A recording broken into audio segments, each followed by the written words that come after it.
Buenas tardes, Carlos Viera, buenas tardes. Buenas tardes, estimados de la audiencia, estimado amigo Néstor. Estamos muy bien acá, con mucho calor, pero como todo el mundo, llevándola para adelante. ¿Qué tenemos hoy?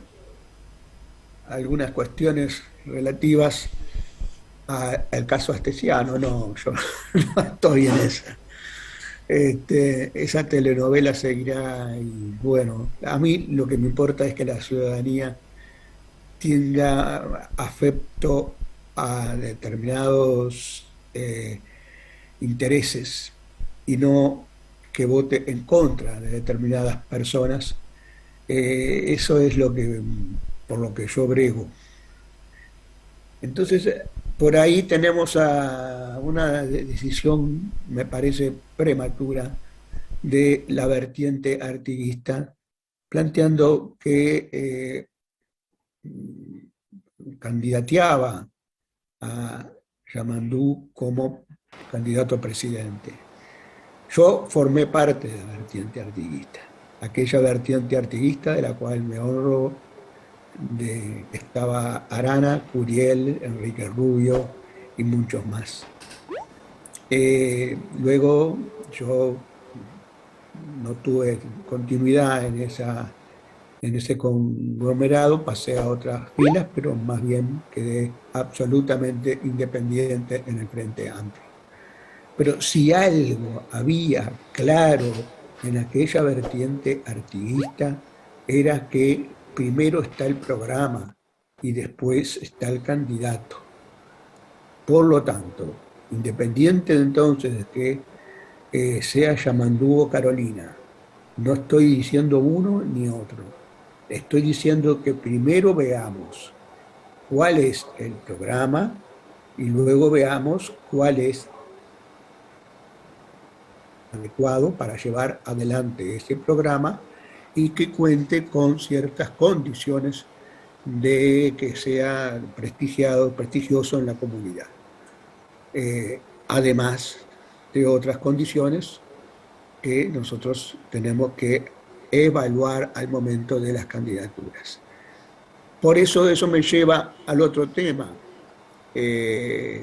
Existe que quizás la decisión apresurada esté vinculada a que sí, efectivamente, existe una profunda brecha en la sociedad, que esa brecha no se arregla en poco tiempo, ni con determinados factores, hechos. Está muy arraigada y muy rígida. Es muy rígida la brecha en la sociedad. Han pasado cosas muy importantes eh, y sin embargo esa brecha se mantiene con pocos cambios. Me refiero a esa brecha que hace que, bueno, el Frente Amplio sea un partido mayoritario, absolutamente mayoritario dentro del país, pero que luego, al momento del balotaje, sí hay unión entre todos los demás sectores, triunfa un antifrente amplio. El antifrente amplio es lo que conduce al gobierno de coalición y no otra cosa. Entonces tiene que ver con ansias de poder, tiene que ver con muchas cosas, pero tiene que ver también con existen o no existen dos proyectos de país. Porque es volcándose al centro que se va a romper el problema de la brecha. ¿Es eso? Yo creo, siguiendo a grandes personajes de la historia, que si la izquierda se corre al centro, deja de ser izquierda. Entonces yo pienso que no se arregla corriéndose al centro y alcanzando votos de centro, no se arregla el problema. A mí me parece que una cosa es que esa rigidez se transforme en votos, ciertamente, que esos votos sean gobierno, ciertamente, que el gobierno sea absolutamente necesario para llevar adelante, como instrumento vital para llevar adelante los cambios, absolutamente de acuerdo. Pero yo pienso que hay que llegar al gobierno por un lado, pero hay que mantenerse en el gobierno por otro lado. Para llegar al gobierno me parece a mí que lo más importante es confiar en la ciudadanía, plantearle las ideas, decir que si hay dos proyectos de país se pueden perfectamente definir en determinados elementos básicos, centrales, sobre los cuales convendría siempre hablar. Eh, Hay que marcar las diferencias. A la gente no le gusta, no le gusta, o la gente puede gustar, pero no sirve que nos vean todos como iguales, que no hay entre nosotros, entre los gobiernos de coalición y gobierno del frente, no hay sensibles diferencias. Esas diferencias tienen que ver con el gran postulado de la igualdad no como cosa que nosotros podamos considerar utópica, sino como algo alcanzable, como una tendencia a la cual ir alcanzando. Luego el trabajo nacional es fundamental, es algo que tiene que ver con la política comercial, de los acuerdos internacionales en materia comercial, que tiene que ver con el trabajo y tiene que ver con la negociación colectiva del salario. El Estado como fundamental factor, no solamente de regulación del mercado, que por favor necesita regularse porque el mercado libre lleva a inequidades y desigualdades atroces, sino el Estado como inversor en la economía, con empresas públicas pujantes, que si no lo hace el sector privado, el sector público debe ser motor para el desarrollo con la inversión hacia los postulados que se consideran correctos, hacia los ejes del desarrollo. La igualdad de género, la defensa del medio ambiente, la participación ciudadana con más descentralización, el garantizar todos los derechos humanos y en particular no solamente los derechos esenciales del ser humano, como obviamente, sino también el derecho a la salud, a la vivienda, a la seguridad social. Y yo creo que sí, que hay que hacer un plan de emergencia tendiente al empleo y vincularlo con un plan de emergencia que esté vinculado a una mayor cobertura habitacional, un plan de viviendas que a su vez al construirlas de empleo, y es de esa forma el tema del empleo sea el que sirva como base para combatir la inseguridad ciudadana, la situación de desespero que se canaliza hacia la delincuencia, que no es tolerable, no es positivo. El Frente Amplio siempre ha sido en ese sentido muy firme. La delincuencia no es el camino, la delincuencia debe ser combatida, pero también veamos las causas de esa delincuencia y tratemos de que justamente el problema del empleo, el problema del trabajo, esté fuertemente arraigado en cualquier plan que signifique evitar niveles de inseguridad insanos para la población. Entonces yo termino por acá, yo digo, hay diferencias, es preciso que la gente tome conciencia de esas diferencias, es preciso que la gente apoye con su voto a un partido que después va a actuar en consecuencia, pero no estoy de acuerdo con un simple de dejar de lado determinados postulados que pueden ser de repente no bien recibidos.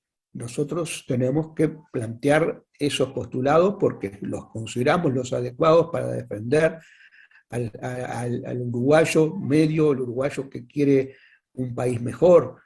Y por lo tanto no hay ningún tipo de planteo de neutralidad, de que aquí vamos a no hacer cambios profundos, no vamos a tocar ningún, por favor, cómo se van a garantizar derechos sin recursos y cómo no se va a tocar, por ejemplo, un impuesto al patrimonio adecuado para garantizar ciertos recursos. O sea, me estoy refiriendo a la gran capital, a la gran rica. Considerar y no perder de vista y concientizar a la gente que en el mundo el 1% de los ricos concentran el 50% de la riqueza mundial. El 1% de los ricos. En Uruguay, que es un país que se ha destacado por alguna participación mayor del Estado y unos niveles de mayor integración social, ese porcentaje es del 32%. 1% de los uruguayos ricos concentran el 32% de la riqueza nacional. Bueno, ahí estarían los impuestos.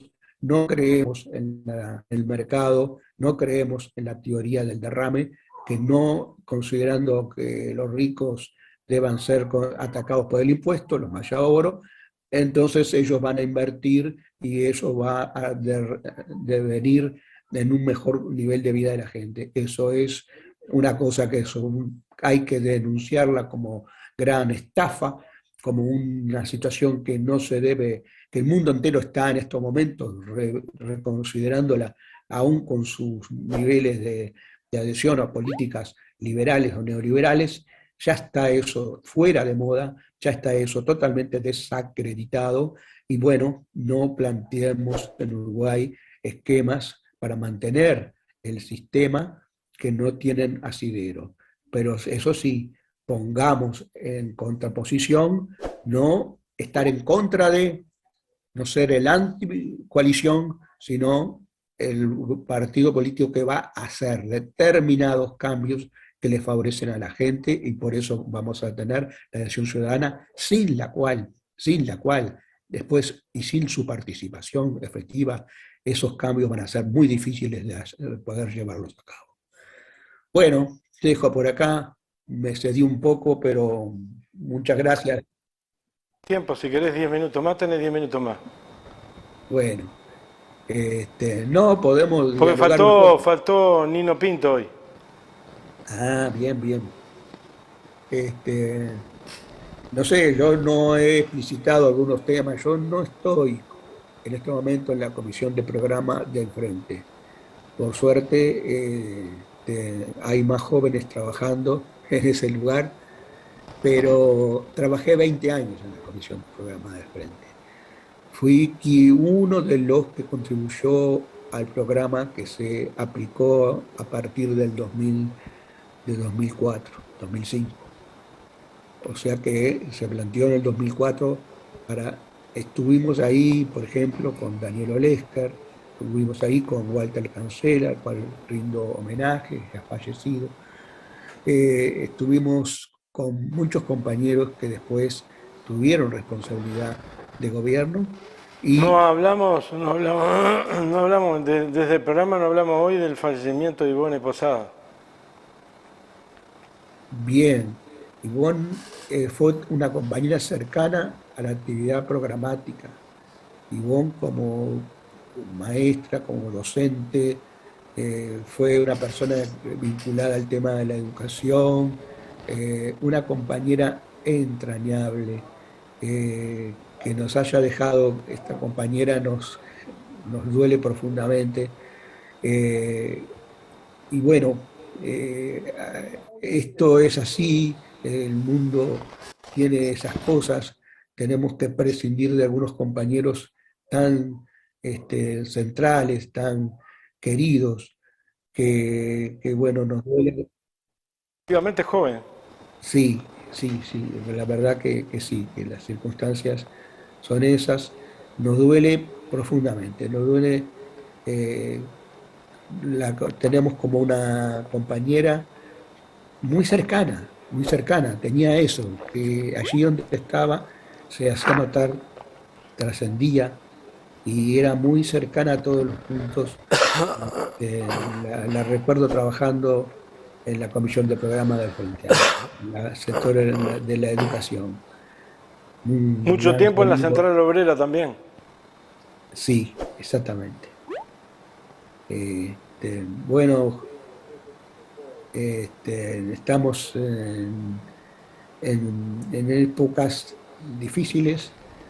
Eh, hay mucha gente joven en nuestro momento en la cual confío.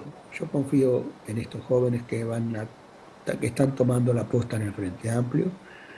Nosotros vamos a no dejar de trabajar. Muchas veces dijimos que estábamos trabajando más de lo que podíamos dar porque nos debíamos a todos los compañeros que habían quedado en el camino, que nosotros tomábamos la antorcha de esos compañeros que dieron su vida por la causa.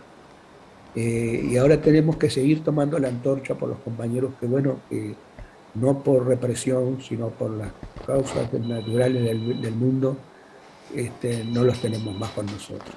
Hablando de eso, Carlos, la definición de economía es economía política, porque la economía 2 más 2 siempre me da 4. Ahora la economía, ¿cómo se maneja? ¿Es economía política? Es una ciencia social. La economía política es una rama de la economía en la cual toma los elementos económicos aplicados a las decisiones políticas. Así como el empresario toma los elementos económicos para sus decisiones empresariales. Los conceptos económicos son de orden general, luego tienen su aplicación específica a distintas áreas. ¿Cómo se aplica en un gobierno? Vos que estuviste en la OPP y que sos docente de la universidad durante décadas y tenés unos cuantos pirulos. Sí. ¿Cómo se aplica la economía? Porque yo puedo decir, Arbeleche es economista, Curiel es economista, tú eres economista, porque nombraste a Curiel hace años que no lo veo. Hay economistas, ahora, una cosa como dijiste, la rama de economía política. ¿En qué se diferencia si todo el país recauda 100, sea de izquierda a derecha recauda 100? ¿En qué se diferencia? Bueno, en que cómo consideramos las consecuencias de los hechos políticos, de la toma de decisiones. Una cosa es decir, he aumentado una base imponible del impuesto y hay más contribuyentes a ese impuesto y voy a recaudar más. Eso es una forma de plantear las cosas. Y otra forma de plantear las cosas es, voy a rebajar unos porcentajes en la tasa de aplicación del impuesto al IRPF y al IAS, y eso debe dejar contento a la gente. Bueno, esas son decisiones económicas aplicables a la política. Entonces, uno que tiene política de generar adhesión a su causa dirá, pónganse contentos porque rebajamos el impuesto. Aplicamos los mismos conceptos económicos, estamos diciéndose. No hay razón para ponerse contentos salvo a un sector muy escaso de la población. Tan solo el 30% de los trabajadores pagan IRPF y tan solo el 20% de los jubilados pagan IAS, y a los que pagan, ya les aumentaron la cantidad, esa cantidad fue aumentada al bajar los mínimos no imponibles. Ahora que haya más deducciones es como lo mismo que subir el mínimo no imponible, no afecta en absoluto a esa gente. Nadie va a salir realmente ganancioso de esto. Lo que está planteando es una simple acción propagandística de ciertas acciones del gobierno. Quiere decir que la economía es la misma. Lo que políticamente hablando entonces se considera que alguien toma los conceptos para plantear una forma de ver las cosas, unas consecuencias que tienen los actos, y dirá que las consecuencias son estas y son favorables, y otros diremos que tales consecuencias no son tanto esas, sino que hay que tomar más elementos para la medición de las cosas y no son tan favorables. Quiere decir que la economía es un instrumento que estaría aplicándose para que cada cual, según su opción política y sus principios en materia de política, los considere, los tome y o sea, lo que sería malo es decir, la decisión es equivocada y punto, porque políticamente considero que es equivocada. No, tenemos que darle contexto, base, argumental, desde el punto de vista del uso de los instrumentos económicos para demostrar que eso no es favorable, mientras que los otros harán su trabajo y dirán, usando esos instrumentos, que es favorable. Ahí está. Entonces, lo que yo ¿Qué, digo, necesidad de convencer a la gente. No, no solamente es difícil en estos momentos en que el marketing político es una estrategia muy definida por el actual gobierno y hay técnicas sofisticadas que han hecho hasta la inteligencia artificial, que están haciendo lo posible para que ese marketing tenga más efectividad. Entonces, qué rol juega un Estado en la bueno, economía?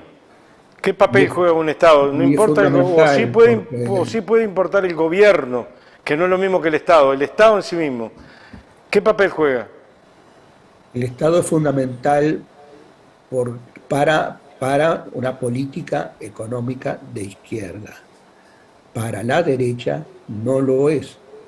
Todo lo que plantea la derecha, ustedes se han notado, como se ha notado, como la audiencia lo ha notado, es tratar de achicar al Estado, considerándolo una cuestión pesada que impone determinados impuestos que la gente quisiera no pagarlos para explicar su política. Es un Estado ineficiente, es posible que tenga ese problema, pero un Estado no tiene por qué ser ineficiente, sino que hablamos de un Estado que es eficiente y por lo tanto es capaz de regular el mercado, porque el mercado por sí solo no se regula, porque las relaciones de poder son muy intensas dentro del mercado y entonces la regulación, por ejemplo, de los monopolios, por ejemplo, de las tarifas, por ejemplo, de muchas cosas que importan a la gente por parte del Estado es fundamental. En segundo lugar, el Estado tiene que ser quien marque el camino, el derrotero, ponga el timón al barco del país hacia el desarrollo, qué tipo de crecimiento queremos, de dónde enfocar los recursos que se aplican. Hay un desarrollo, hay una mirada hacia adelante del país que hay que caminar, y quién sino el Estado va a intentar establecer un proyecto, una dirección, aplicando los recursos y no dejando que el mercado los asigne según la mano invisible de los clásicos. Y en tercer lugar, el Estado inversor, el Estado que tiene empresas, que es motor de economía cuando el sector privado no quiere o no puede serlo. Entonces hay un Estado que tiene que ser inversor, aplicar recursos, porque si no el país no crece, aplicar recursos que tiendan a otras cosas. ¿Qué diferencia hay? La Antel, que estuvo en manos del gobierno del Frente Amplio, hizo maravillas, hizo inversiones fantásticas, adaptó.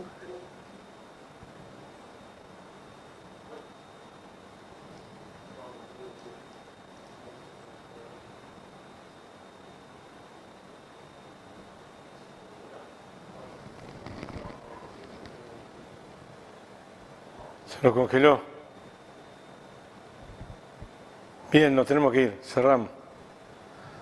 ¿Quedó? ¿Se descongeló? Si se dejara que... Ojo que se congeló la imagen y hay mucha cosa que, por lo menos hay un minuto que no salió nada. bien, digo yo, si se me escucha, si se me ve, Ahora sí.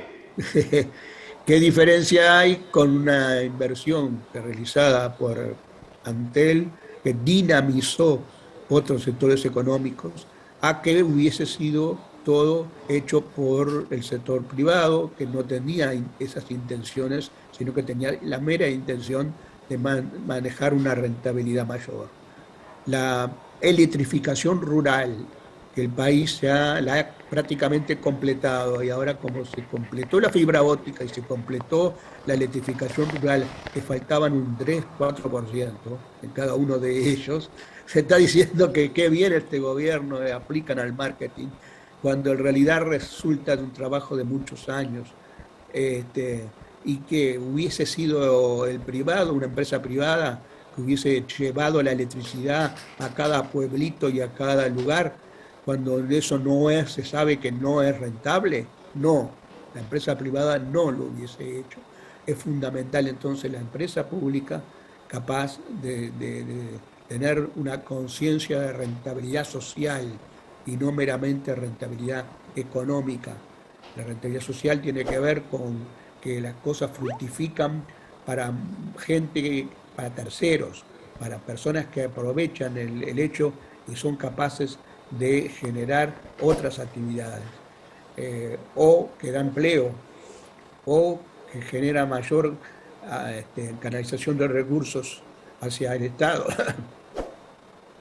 Hay una rentabilidad social que se tiene que considerar en todos los proyectos, como el caso de la producción también de ANCAP, todo lo que tiene que ver con cómo fue lo del Portland. Ahora se quiere privatizar. Lo del Portland tiene en sí mismo el área de Portland daba pérdida, pero ¿acaso el Portland de ANCAP no fue quien generó dinamismo en el sector de la industria de la construcción? Bueno. Hay algo que se escapa en el medio, que en ANCAP no se invertía hace 50 años. Ahí está.